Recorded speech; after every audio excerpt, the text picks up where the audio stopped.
Dah. Hello. What time does Audrey wake up?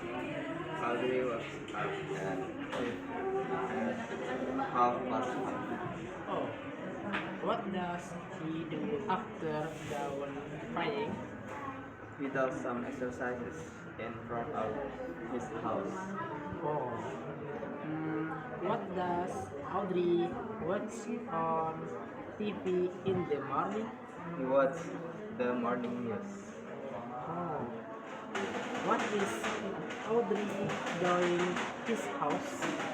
He drinking a cup of coffee and reading online news. Oh. What is for he reading in his telephone?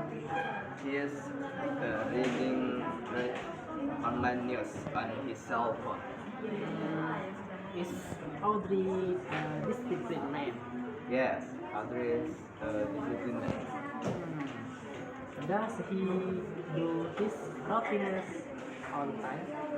Yes, he always does his routines fast. Is Sunday important for him? What? Yes, Sunday is important for him because it is the day when he has much time to rest and enjoy his hobby fishing. Is playing tennis his hobby?